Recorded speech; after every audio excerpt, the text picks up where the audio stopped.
41 చదువుదామండి. 2వ దిన వృత్తాంతములు 6వ అధ్యాయం 41. నా వాక్యాన్ని ముందుగా చదువుదాం. నా దేవా, ఈ గమనించాలి. నా దేవా, ఈ స్థలమందు చేయబడు విన్నపము మీద నీ కనుదృష్టి ఉంచుదువుగాక. అందరూ సలు చెప్పండి, హల్లెలూయా. నా దేవా, ఈ స్థలమందు, దేవుని స్థలమందు, దేవుని సన్నిధిలో 10 దినాలు నీ ప్రజలందరూ చేరి చేసే విన్నపాలు, ప్రార్థనలు, మొరల మీద, విన్నపాల మీద, విజ్ఞాపన మీద, ప్రార్థన మీద అయ్యా నీ కనుదృష్టి ఉండును గాక. అంటే నా దేవుని దృష్టి అంతా ఇక్కడే ఉంది. నా దేవుడు కనుదృష్టంతో యథార్థంగా నమ్మకంగా చేస్తున్న మీరందరూ ప్రార్థన యోధులుగా ఉండి బలమైన ప్రార్థనలు 7 దినాలు పగలు రాత్రులు ప్రార్థన చేశారు. ప్రతి ప్రార్థన దేవుడు వినుచున్నాడని వాక్యం రాయబడింది. ఈ స్థలమందు చెయ్యబడు ప్రతి ప్రార్థన, ప్రతి విన్నపాన్ని నా దేవుడు అంగీకరించును గాక, సహాయం చెయ్యును గాక. తర్వాత ఆయన చెవులంట దేన్ని, ఈ స్థలమందు చేయబడుచున్న ప్రతి విన్నపము, ప్రతి ప్రార్థన, ప్రతి మొరను నా దేవుని యొక్క చెవులు ఆలకిస్తూ ఉన్నాయి. మరి మీకు అర్థమైనా తెలియదు, కానీ నాకు అర్థమైంది. నాకు కూడా కోరిక ఉంది. నా ప్రభు, నా కోరిక తీర్చయ్యా, నా కోరిక తీర్చని, నా కోరిక కోసం రోజు అడుగుతున్న దేవుణ్ణి. నా దేవుడు చెప్పాడు, నీ ప్రతి మొర్ర వింటున్నాను, నీ కోరిక నేను సిద్ధింపజేస్తా. నా దేవుడు అండి మాట ఇచ్చి తప్పే దేవుడు కాదు. నీకేది కావాలో యేసయ్య తెలుసు. ఈ కూడికలు ఎందుకో యేసయ్య తెలుసు. కుటుంబ క్షేమం, సంఘము క్షేమం, ప్రతి కుటుంబము క్షేమాభివృద్ధి కలిగి ఉండాలి. నా సంఘం అంతా ఆత్మికంగా బలపడుతూ స్థిరపడుతూ యేసు క్రీస్తు ప్రభుల వారి నామములో సంఘములో ఉన్న ప్రతి కుటుంబము దీవించబడాలి. ఎందుకయ్యా అంటే సంఘము దేవునిది, కుటుంబాలు దేవునివి. కుటుంబాలను దేవుడు కట్టాడు. ప్రతి కుటుంబానికి యజమాని ఎవరయ్యంటే యేసు క్రీస్తు ప్రభుల వారు. నీకును, నీ కుటుంబానికి, నీ సంఘానికి అధికారి, యజమాని ఎవరయ్యంటే యేసు క్రీస్తు ప్రభుల వారు. ఆ ప్రభుల వారు అంటే నువ్వు చెప్పే ప్రతి మనవి ఆయన ఆలకించునుగాక. తర్వాత యెహోవా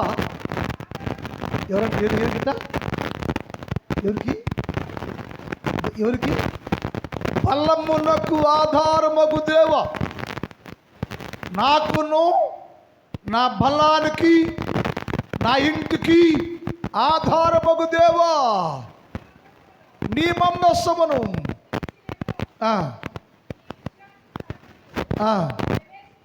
ప్రవేశించుము దేవా. యెహోవా, యాజకులందరూ రక్షణను ధరించుకొందురుగాక. అంటే ఈ స్థలమందు చేయబడుతున్న ప్రార్థనలు, విన్నపాలు యేసయ్య ఆలకించి గొప్ప చేస్తూ ప్రతి వారిని యాజకులుగా మారుస్తూ వారికి రక్షణ వస్త్రముతో ధరింపజేసి సంతోషింపచేయునుగాక. అదే 7వ అధ్యాయం 15 కూడా చదువుదాం. అది 7వ అధ్యాయం. ఈ స్థలమందు చేయబడు ఇందాకేమంటే విన్నపములు అన్నాడు. విన్నపానికి ప్రార్థనకు తేడా ఉంది. విన్నపము వేరు, ప్రార్థన వేరు. ఇక్కడ ఏమంటే ఇందాకేమంటే ఈ స్థలమందు చేయబడు విన్నపాల మీద నా దృష్టి ఉంచానయ్యో, చెవుంచానయ్యో, చెవియయ్యనయ్యో. వింటున్నాను, నేను మాట్లాడుతున్నావు, నీవు వింటున్నాను. సహాయం చేస్తాను, దీవిస్తాను, బలపరుస్తాను, అభిషేకిస్తాను, వస్త్రాన్ని ధరింప చేస్తాను, నీ కుటుంబాన్ని దీవిస్తాను నేను. అయితే ఇక్కడ ఏమంటే ఈ స్థలమందు చెయ్యబడు ప్రార్థనలను నా కనుదృష్టి నిలుచును. నా జనులు, నా చెవులు దానిని ఆలకించునుగాక. ఆలకించును అంటే మనందరూ కలిసి సంఘక్షేమం కోసం చేయుచున్న ప్రతి ప్రార్థన, ప్రతి విన్నపాన్ని యేసుక్రీస్తు ప్రభుల వారు అంగీకరించి ఆలకించి నీకును, నీ సంఘమునకు, నీకును, నీ కుటుంబానికి, నీకును, నీ భార్యకు, నీకును, నీ బిడ్డలకి, నీకును, నీ సంతతికి, సమస్తానికి వారు చేసే ప్రతి విజ్ఞాపన, ప్రతి ప్రార్థన నా దేవుడు ఆలకించి ఆకాశంలో నుంచి వెగు చూసి మీ కుటుంబానికి చాలంత దీవెన నా దేవుడు ఈ 10 రోజులు అనుగ్రహించునుగాక. కుటుంబము క్షేమాభివృద్ధి కలుగునుగాక. ప్రతి ఇంటిలో దీవెన పొందునుగాక. సంఘంలో ఉన్న ప్రతి కుటుంబము మేలు కలుగునుగాక. అందుకని ఈ కుటుంబాలు ఎప్పుడైనా నేను కుటుంబాలను చూశాను అయ్యా, కుటుంబాలను చూశాను. పెద్ద కుటుంబం ఉందయ్యా, చిన్న కుటుంబం ఉంది. పెద్ద కుటుంబం పాడైపోయింది, చిన్న కుటుంబం చీలిపోయింది. ఈ మాటలో చాలా సత్యాన్ని ఇచ్చాడు దేవుడు. దీని గురించి నేను గత కాలంలో 21 రోజు ఈ మాట మీద ప్రసంగం చేశా. 21 days లోతైన మర్మం నుంచి అక్కడేసయ్యా. పెద్ద కుటుంబం ఏమైపోయిందయ్యా? పెద్ద కుటుంబం పాడైపోయింది. కారణం ఏంటి? పెద్ద కుటుంబంలో పాడైపోయిన కారణం ఏంటి? యేసుక్రీస్తు ప్రభుల వారి పక్కన పెట్టేశారు, మర్చిపోయారని రాత్రి కాలం ధ్యానం చేశాం. పెద్ద కుటుంబంలో ఉన్న ప్రజలు, పెద్ద కుటుంబము అనబడే సంఘము యేసు క్రీస్తు ప్రభుల వారి పక్కన పడేసి మర్చిపోయి లోకాన్ని, పాపాన్ని, విగ్రహాన్ని దేవుడిగా, మనుషులే దేవుడిగా పూజిస్తూ నివసిస్తున్న కారణం చేత పెద్ద కుటుంబం పాడి. మరి చిన్న కుటుంబాలు ఏమైనా చిరిపోవటానికి కారణం అంటే చిన్న కుటుంబాల్లో యేసుక్రీస్తు ప్రభు లేడు. మన కుటుంబాల్లో యేసయ్య ఉండాలి, మన కుటుంబాల్లో భక్తి ఉండాలి, మన కుటుంబాల్లో భయం ఉండాలి, మన కుటుంబాల్లో యేసయ్య ఉండాలి. ఎందుకు ఉండాలి అంటే కుటుంబం యేసయ్యది, కుటుంబం యేసయ్యది, సంఘం యేసయ్యది. నువ్వు యేసుక్రీస్తు రక్తంలో కడగబడ్డ వ్యక్తివు. నువ్వు దేవుని సొత్తైన జనాంగం, దేవుని కుమారుడు నువ్వు. కాబట్టి నీళ్ళు ఏముండాలంటే యేసుక్రీస్తు నిలిచి ఉండే స్థితి నువ్వు కలిగిన వారుగా ఉండాలని లేఖనాల్లో వ్రాయబడింది. ఎందుకంటే మనందరము దేవుని జనాంగం. మన కుటుంబాలు దీవెనకరంగా, మేలుకరంగా, క్షేమకరంగా ఉండి వర్ధిల్లాలంటే నువ్వేం చెయ్యాలో నేర్చుకున్నాం. నిన్న దినంలో చెప్పాం అమ్రాం కుటుంబాల గురించి. అమ్రాం కుటుంబము ఎందుకయ్యా అంతగా వర్ధిల్లిందంటే అతడు చాలా విషయాలు చేశాడు, చాలా కార్యం చేశాడు. దేవుని హత్తుకొని తన వేసుకొని దేవునితోనే ఉన్నాడు. మన కుటుంబాల్లో దేవుడు లేడు, వాక్యం లేదు, ప్రార్థన లేదు, ఆచారం, అలవాటు, నామకార్థం, ఆచారంగా మన జీవితాలు ఉన్నందువల్ల కుటుంబాల్లో క్షేమాభివృద్ధి లేకుండా పోతుంది. అందుకని యేసయ్యను నేను పెద్ద కుటుంబాన్ని చూశాను, చిన్న కుటుంబాన్ని చూస్తున్నాను. ఏ కుటుంబం కూడా నాకు అనుకూలంగా లేదు, ఏ కుటుంబం కూడా నాకు ఇష్టకరముగా లేదు, ఏ కుటుంబం కూడా నేను ప్రేమించే కుటుంబంగా లేదు. ఏమైందా అంటే అది పాడైపోయింది. ఎందుకంటే దానిలో బండ ఉండెను, దానిలో బండలుండెను, దానిలో బండ ఉండెను. ఆ వాక్యం ఏమందంటే పెద్ద కుటుంబం పాడైపోయాను, చిన్న కుటుంబము చీలిపోయాను, దాని మధ్యలో బండ ఉండెను. బండ మీద గుర్రము నడవగలనా? బండ మీద గుర్రము నడుచుద్దా అన్నాడు. బండ సంఘము, చిన్న కుటుంబము సంఘమైతే సంఘములో, కుటుంబంలో బండ ఉంటే బండ మీద గుర్రం నడుచుద్దా? గుర్రం ఎవరంటే నీ బిడ్డలే గుర్రాలు, నువ్వు కన్న బిడ్డలే నీకు గుర్రాలు. నీ ఇంట్లో నీ బిడ్డలు బండ మీద నడలేకపోతున్నారు, బండ మీద నీ బిడ్డలు నడవలేక జారి జారి జారి కింద పడిపోతున్నారు. అంటే గుర్రము ఎంత యాక్టివ్గా ఉందో, గుర్రం ఎంతో బలమైనదో, గుర్రం ఎంతో హుషారుగా ఉంటుందో నీ బిడ్డలు కూడా అలాగే బలము కలిగి హుషారు కలిగి గుర్రము కలిగి గంతులు వేటకు సిద్ధంగా ఉన్నారు. కానీ వారు నీ బండ మీద నిలబడలేక జారిపోతున్నారు. ఎందుకయ్యా అంటే నీలో ఉన్న బండ ఉందే నీ బిడ్డకు ఆధారంగా లేదు. నీ బండ ఉందే, నీలో ఉన్న బండ నీ బిడ్డలకు నిలబడటానికి అవకాశం లేదు. నీ బండలు నీలో ఉన్నంత కాలం నీ బిడ్డలు నీలో స్థిరంగా నిలిచి గంతులు వేస్తూ నడవలేరు. ఎందుకంటే ఆ లోపట సంఘములో కుటుంబ వ్యవస్థలో ఏముందంటే బండ ఉండెను. అక్కడ చెప్పాడు, ఏమిటయ్యా నీ బండ అంటే నేను అనే బండ అంట. నీ ఇంట్లో ఏముందయ్యో? నీ ఇంట్లో ఏముందంటే నేను అనే బండ ఉందయ్యో. ఆ బండ నునుపు తేలిపోయిందయ్యో. ఆ బండ మీద ఎవడు నిలబడలేకపోతున్నారు. గుర్రములు దాని మీద నడవలేకపోతుంది. గుర్రాలకి నడక నేర్పలేకపోతున్నావయ్యో.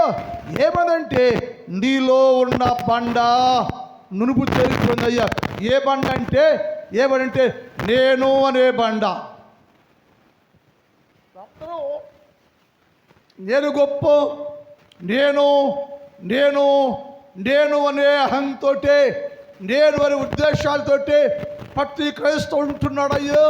నీలో ఏముందంటే నీ సంఘములోను నీ ఇంటిలోను ఏముందంటే నునుపు తేలిపోయిన నేను అనే బండ ఉందయ్యో.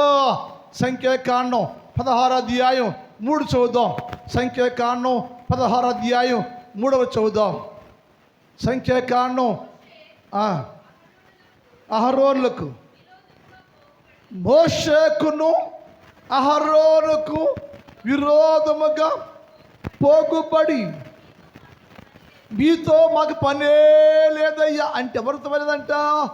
దేవునితోనూ మోషేతోనూ అహరోనుతోనూ. దేవుడేమో సంఘానికి అధికారి, మోషేమో సంఘానికి నాయకుడు, అహరేమో సంఘానికి యాజకుడు. అంటే దేవునితోనూ నాయకుడితోనూ యాజకునితోనూ గమనించాలి. దేవునితోనూ నాయకునితోనూ యాజకునితోనూ ఇక పని లేదు. ఎందుకయ్యా పని? 100 సంవత్సరాల నుంచి ఉన్నామయ్యా క్రైస్తవులుగా. మాకు బోధ వచ్చయ్యా, ప్రార్థన వచ్చయ్యా, వాక్యం వచ్చు, ప్రార్థన వచ్చు, అన్నీ వచ్చు. మేము నేర్చుకున్నాం. నువ్వు చెప్పాలా? నువ్వు చెప్తే వినాలా మేము? నువ్వు చెప్తే ఇదే స్థాయిలో ఉండాము మేము? మాకు తెలియదా? ఉదయకాలం నేను ఒక ఆవును అడిగాను, అమ్మ ఉపవాస ప్రార్థనలు కదా, ఒక రోజున వచ్చావా గుడికి అన్నాను. ఆ తల్లి అంది, గుడికి వస్తే బూడి పెడతాడు అంది.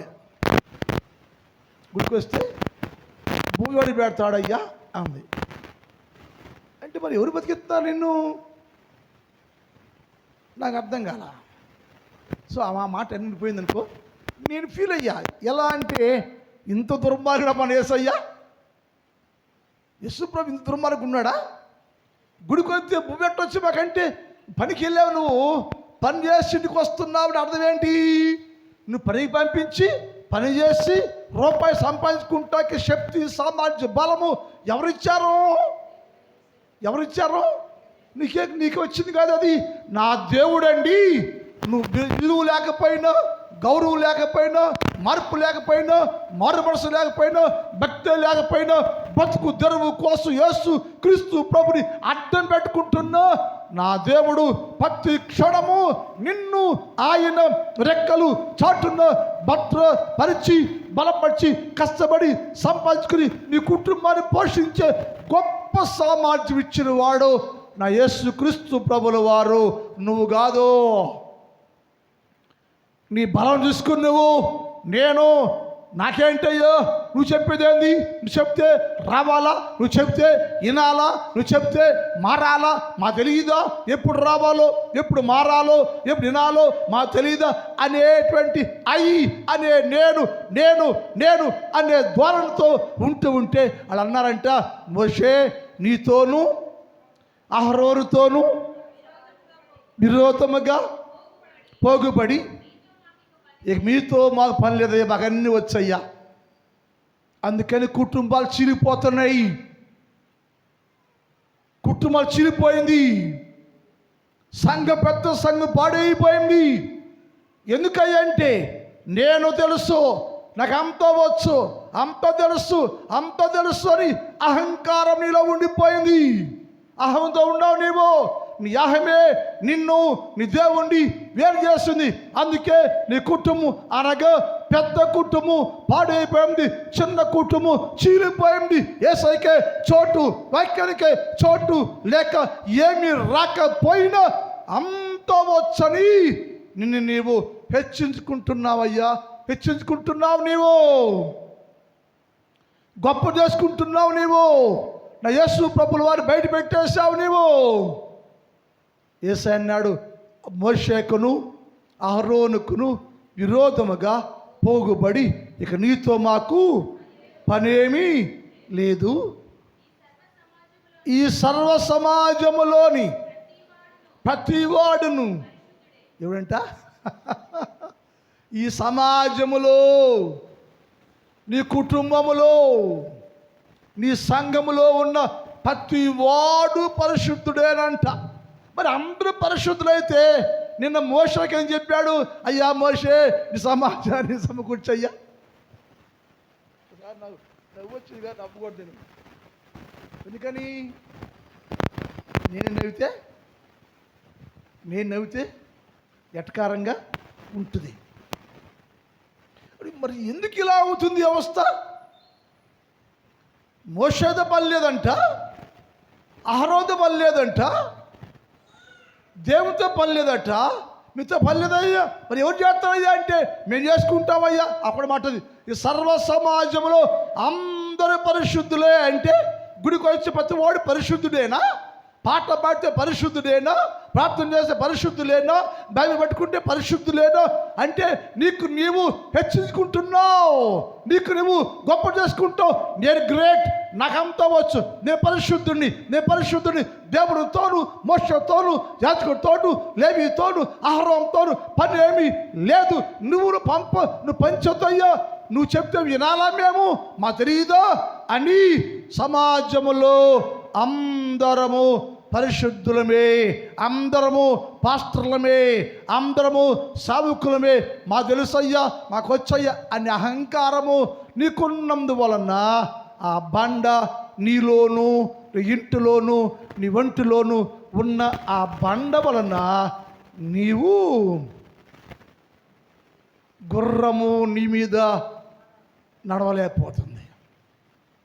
గుర్రాలకు మార్గమే లేదు, గుర్రాలకు మాదిరే లేదు, గుర్రాలు నేర్చుకోవడానికి నీ దగ్గర ఏమీ లేదు. ఏముందయ్యా? అహం ఉంది. యేస్కేలు గ్రంథం 16వ అధ్యాయం 50వ చదువుదాం. యేస్కేలు 16:50 చదువుదాం. వారు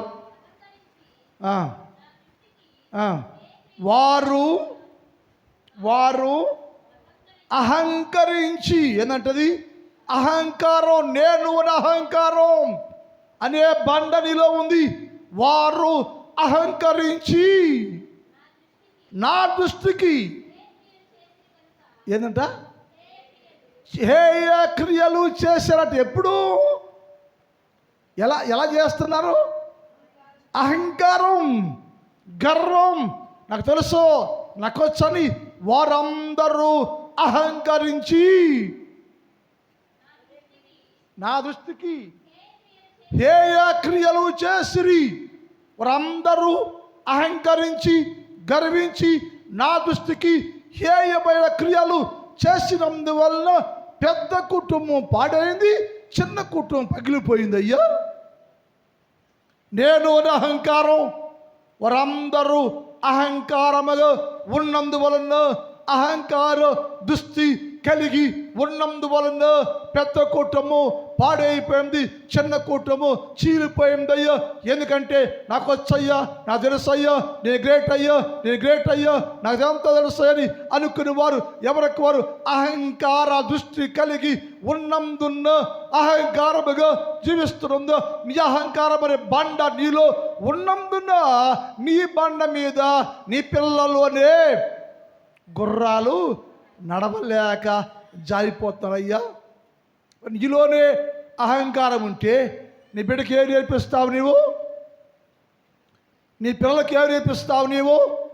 నీ పిల్లలకి ఏం నేర్పాలంటే భక్తి నేర్పాలి, భయము నేర్పాలి, వాక్యం నేర్పాలి. నీ పిల్లలందరూ ఒలివ వృక్షాల వలె ఉండాలి. నీ పిల్లలందరూ దైవకంగా ఉండాలి, భక్తిపరంగా ఉండాలి. నీ బిడ్డలందరూ యేసు క్రీస్తు ప్రభువులో ఉండాలి. అంటే వారికి నేర్పడానికి నీ దగ్గర ఏముంది? నీ దగ్గర ఏముంది? నీ కుమారుకో నీ కుమార్తెకో ప్రార్థన నేర్పావా? భక్తి నేర్పించావా? నువ్వు మోకాళ్ళేసి నీ భర్తని నీ బిడ్డల్ని నీ చుట్టూ మోకాళ్ళేసి ప్రార్థనలో పెట్టావా? నీ బతుకంతా టీవీ ముందే సరిపోయా?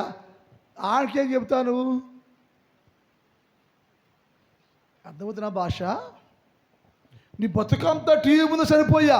మీ ఆయనకేం చెబుతా? నీ పిల్లవాడికి ఏం చెబుతా? నీ పిల్లకేం చెబుతా?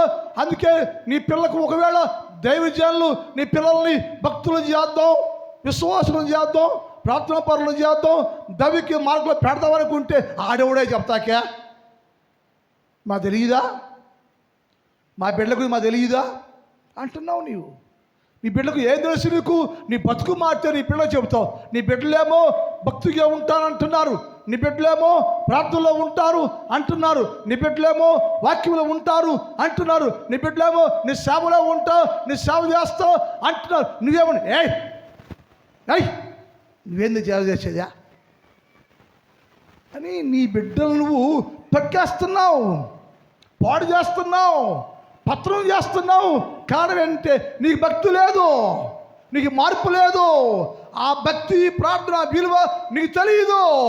అందువల్ల నీ బిడ్డలు ఆటంకపరిచేస్తుంటే గుర్రాము అనబడే మీ బిడ్డలు బండ మీద నడవ లేక బండ మీద ప్రయాణము చేయలేక జారిపోతున్నారయ్యో. మమ్మ ఆటంకం ఉంది నాకు, మా నాన్న ఆటంకం ఉన్నాడు నాకు. మా నాన్న నా సేవలో రానిటిలో సేవకి రానిటిలో ఆటంకం. ఎందుకంటే వాళ్ళకి భక్తి లేదయ్యో, వాళ్ళకి భయం లేదు, వాక్యం లేదు, ప్రార్థన లేదు, యేసు లేడు, వాక్యం లేదు, మా కుటుంబంలో ప్రార్థన లేదు. అందుకని గుర్రం అనే నీ బిడ్డలు బండ మీద నడవలేకపోతున్నారు, జారిపోతున్నారు. కారణం ఏంటంటే బండలు ఇంట్లో ఉండి బండ కలిగి ఉండవు నీకు అది బండలే ఉండిపోయి. ఏం బండ అంటే అహంకారంగా ఉండవు, అందుకే పడిపోయింది. సామెతల గ్రంథం 16 అధ్యాయం 18 చదువుదాం. సామెతలు 16:18 చదువుదాం. సామెతలు ఆ నాశనానికి ముందు ఏంటంటే ఆ నాశనానికి ముందు అహంకారం నడుస్తుందట. పడిపోవటానికి ముందు నీ కుటుంబము నీ సంఘము పడిపోవటానికి పగిలిపోవటానికి ముందు ఏది నడుస్తుందంటే, ఏ బండ ముందు నడుస్తుందంటే అహంకారము పడిపోవటానికి ముందు ఏంటది? అహంకారం అనే మనస్సు నడుస్తుంది. నీలో అహంకారమే ముందు నడుస్తుంటే సంఘం పడిపోయింది, కుటుంబాలు పడిపోతున్నాయి, నీ బిడ్డలు పడిపోతున్నారు. నీ బిడ్డలకు నీతి లేదు, నీకు నీతి లేదు, భయం లేదు, భక్తి లేదు. ఏమైందంటే బండ మీద వారు నిలబడలేకపోతున్నారయ్యా.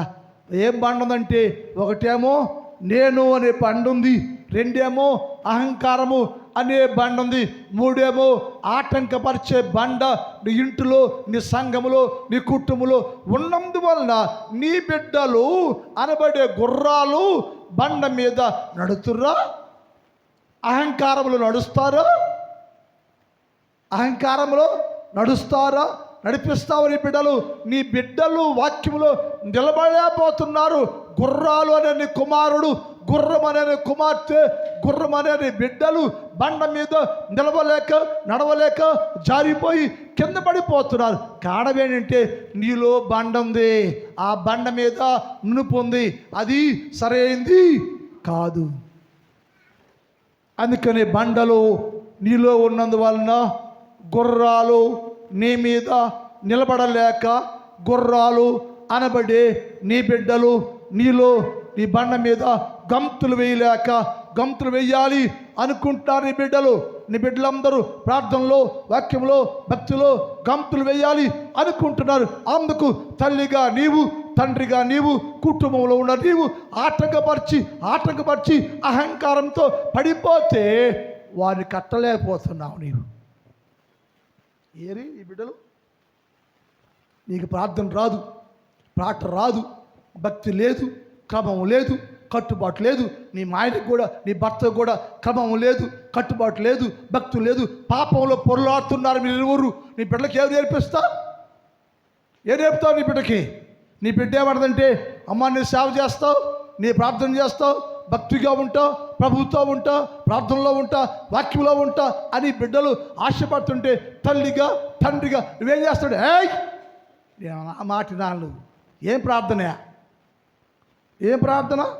ఏం భక్తి, ఏ సేవ, ఏ వాక్యం అవసరం మనకి అని నీ బిడ్డలు నువ్వు తొక్కేసి పాడు చేస్తున్నావు. నువ్వు పాడైపోయావు, నీ కుటుంబం పాడైపోయింది. నీ కుటుంబంలో అసలు దేవుని భయమే లేదు, నీ భర్తకు భయం లేదు, నీ భార్యకు భయం లేదు. నీ బిడ్డలకి ఆసక్తి ఉంటే నీ బిడ్డలు నడవలేకోకుండా, నీ బిడ్డల్ని వాక్యంలో, ప్రార్థనలో నిలబడి నడవలేకోకుండా ఆటంకపరిచి అభ్యంతరకరంగా ఉంటున్నావు నువ్వు. నీ బిడ్డల జీవితంలో, బిడ్డలో పైకి రాకుండా, వాక్యంలో పైకి రాకుండా, భక్తిలో పైకి రాకుండా, ప్రార్థనలో పైకి రాకుండా నీవు నీ బిడ్డలని ఆటంకపరుస్తున్నావు. ఆటంకమనే బండ నీలో ఉంది. యెషయా గ్రంథం 59:14 చదువుదాం. యెషయా 59:14 చదువుదాం. న్యాయానికి ఆటంకం కలుగుతుందంట. న్యాయానికి న్యాయం ఉండకుండా ఆటంకాలు వస్తున్నాయట. దేవుని సంఘములో న్యాయము లేదు, కుటుంబాల్లో న్యాయము లేదు. దేవుని సంఘములో న్యాయము లేదు, కుటుంబాల్లో న్యాయం లేదు. న్యాయం ఏమిదయ్యా? న్యాయానికి ఆటంకం అనే బండ ఉందయ్యో. న్యాయం పోయింది. మనం చాలా ఆలోచించాలి. మనం ఈ మధ్య నాకు ఒక ఆమె ఫోన్ చేసింది, సుభాషిణి గారు అంటారు ఆమెని, నిమ్మగడ్డ సుభాషిణి. ఆమె గారు, అయ్యా నా కోసం, నా కుమార్తె కోసం, నా కుమారుడు కోసం, మా కోడల కోసం ప్రార్థన చేయండి అయ్యా అంది. ఏంటమ్మా సమస్య అన్న? అయ్యా నా కుమార్తె ఓకేనయ్యా అంది. ఏంటంటే మల్లుడయ్యా నా కూతురికయ్యా కాపీ ఇస్తాడయ్యా పొద్దున్న లేచి, ఆ పడుకుని ఉంటుందయ్యా. నా కుమారుడయ్యా, నా అల్లుడయ్యా వాషింగ్ మిషన్లో బట్టలేసి అన్నీ ఉతుకుతాడయ్యా, నా కుమార్తె పడుకునే ఉంటుందయ్యా. ఆ మాలుడయ్యా నా కుమార్తెకయ్యా అన్నీ చేస్తాడయ్యా. ఆ బుద్ధులేసరికి అన్నీ చేసి టిఫిన్ అంతా రెడీ చేసి అది పెడతాడయ్యా. మనకి ఏంటమ్మా ప్రాబ్లం అంతా నా అల్లుడితో కాదయ్యా, నా కూతురుతో కాదయ్యా, నా కొడుకుతోనయ్యా. ఆడయ్యా వెదవయ్యా. ఏమంట? వెదవంట. ఎందుకయ్యా వెదవంటే ఆడ పెళ్ళ మాట వింటాడయ్యా. అంటే నీ కొడుకేమో నీ కూతురు మాట నీ అల్లుడు వినాలా? నీ అల్లుడికేమో నీ కూతురికి సేవ చేయాలా, గుడ్ల కొంచాలా, ముడ్డి కడగాల, మూతి కడగాల, బువ్వ వండాలా, కూర వండాలా, టేబుల్ మీద పెట్టాలా. మరి నీ కూతురికి నీ అల్లుడు, నీ కొడుకు నీ ఆ పేడ చేయిద్దా ఏంటి? న్యాయం పోయింది, న్యాయం అన్యాయంగా మారింది. అంటే నీ కూతురు కుటుంబమేమో నీ కూతురు మాట అల్లుడి రాలంట, నీ కొడుకేమో అది పెళ్ళమటని కూడదంట. ఇదే న్యాయం? అక్కడొక న్యాయమా, ఇక్కడొక న్యాయమా? న్యాయం ఒకటే. న్యాయాన్ని అన్యాయంగా మార్చేస్తున్నారు మీరు. నీ కూతురు మాట్లావు నీ అల్లుడు వినాలంట, నీ కూతురికేమో టీ పెట్టాలంట, గుట్ల గుంజాలంట, అన్నం వండాలంట, టేబుల్ మీద పెట్టాలంట. నీ కొడుకు మాత్రం నీ పెళ్ళ పట్టకూడదు, ఆడి పెళ్ళ పట్టకూడదు. ఎందుకని?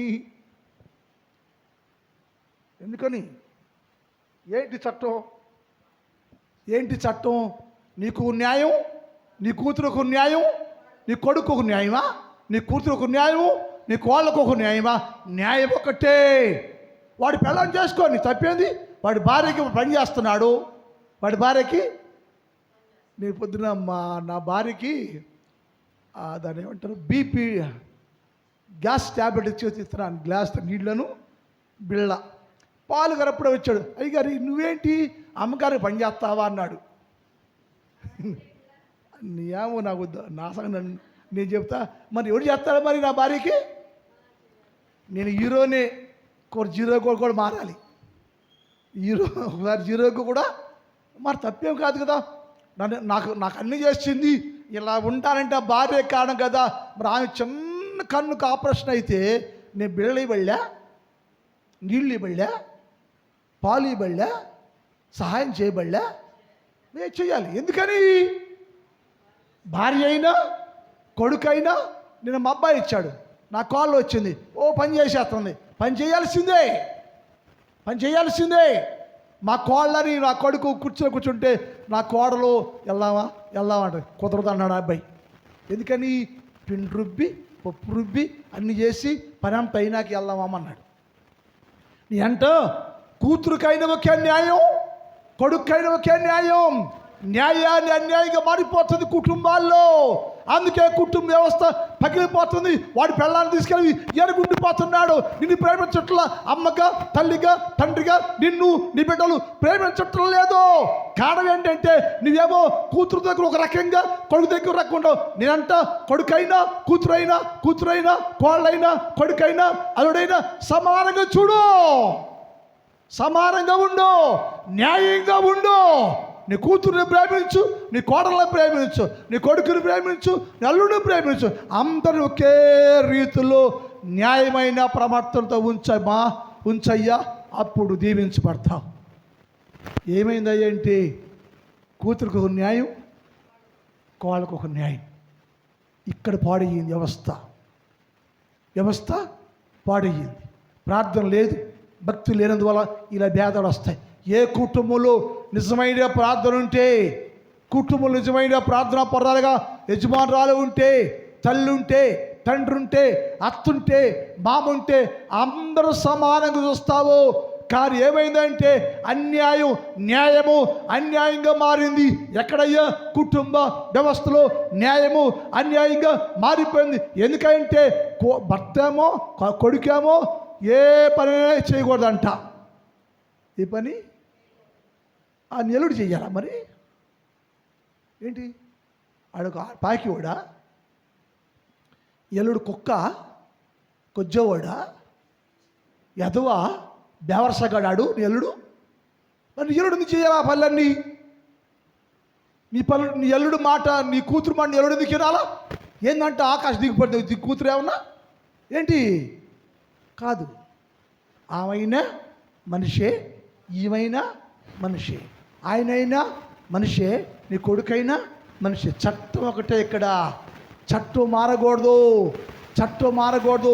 న్యాయంగా ఉండాలి. నీ కొడుకు నీ కోడల మాట వినాల్సిందే, పరిచయం చేయాల్సిందే. నువ్వు ప్రోత్సహించిన తల్లి గారు వేసినట్టే చెయ్యయ్యా అంటే అనాలి. అంటున్నారా మీ అత్తలో? ఏంటి అత్త, ఇంక అత్త వాళ్ళది కాబట్టి తెలియదు, నువ్వు అత్తగా అవలది కానీ తెలియదు. ఇంకా నీ అత్త అయింది లేవా? ఎవరు? ఈశ్వరి. నీకు తెలిసేవో నాకు తెలియదు.